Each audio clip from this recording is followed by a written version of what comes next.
guys. Happy Chinese New Year. Gong hei fat choi, lai si da loi. And unfortunately, it being Chinese New Year, things get a bit dicey around here. Let's talk about it. Of course, on this holiday, you probably won't find me in a midtown Hong Kong tavern, a blue Caraco in one hand and a freshly removed bra in the other, swinging it high above my head while some Filipino beefcake named Koi Koi bounces quarters off my washboard stomach because I wasn't even there, and I don't know anyone named Koi.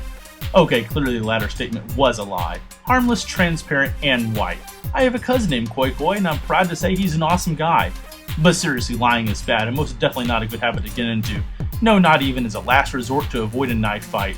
While the devil is most definitely in the details, choosy moms choose Jif. They're also choosy about where they choose to spend their Chinese New Year, and since I live quite close to Hong Kong, reason dictates as such a big a holiday as Chinese New Year is, one simply cannot get the big picture of the holiday by staying on one side of the fence alone. So naturally this year I decided to double dip. That is, I chose to spend the Lunar New Year on both sides of the border. So Chinese New Year, it's like Christmas, New Year's Day, and the 4th of July all rolled up into one package. Which is pretty cool until you consider that most of the shops are closed and most of the public transportation is busier than Nicki Minaj at a pie eating contest. Try as I might to convince myself in the notion that Chinese New Year is more than red envelopes full of money, fireworks, and giving the occasional hobo a free peep show up my shorts when I tripped over him thanks to really long queues that build up over the holiday, and yes, I'm fairly certain I did. Still, it makes for better conversation and better entertainment than holding up in your apartment for the entire holiday and sleeping to the point that you drool all over your granny's pillow, shorting out her hearing aid to the point that she now seems to be picking up FM stations whenever she adjusts it. But hey, at least she's getting a free Chinese lessons.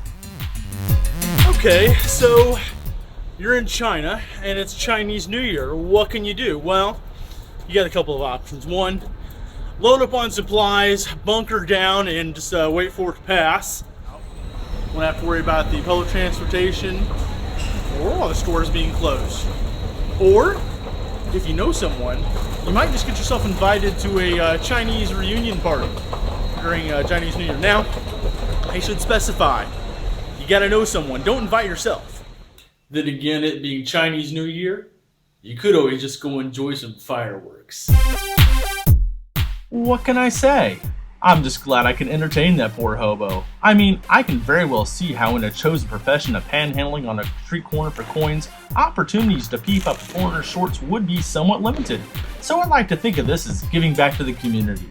One does have to wonder if my well-timed and flawlessly executed sidewalk nosedive and subsequent showing into the goods was worthy of him chucking a small portion of his begging my way. Sadly, the answer is no.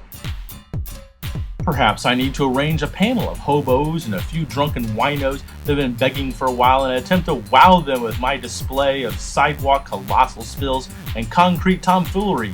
Because if I can't even rate enough change for a Coke in exchange for an accidental shot up my shorts, then clearly I'm doing something wrong.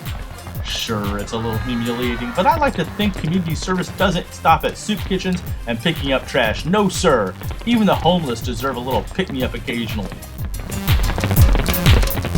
Speaking of a pick-me-up, the fireworks show over Victoria Harbor was absolutely wonderful, giving me not only the rare opportunity to practice my sardine plank pose for about 20 minutes, but also to be a valuable training resource for aspiring pickpockets citywide. Now that's double dipping.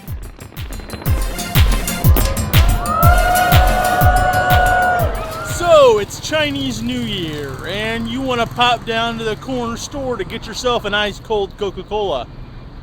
Think you're gonna get one? If you said you had a better chance of getting an autograph from Lucille Ball's dead corpse, you'd be right.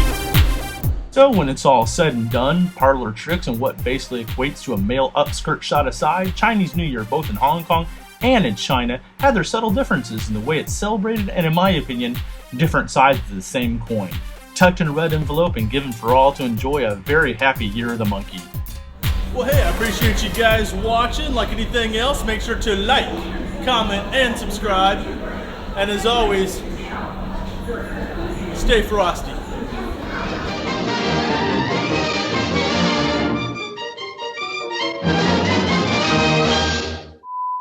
If you said you had a better chance of being a backup dancer for Beyonce, you'd be right.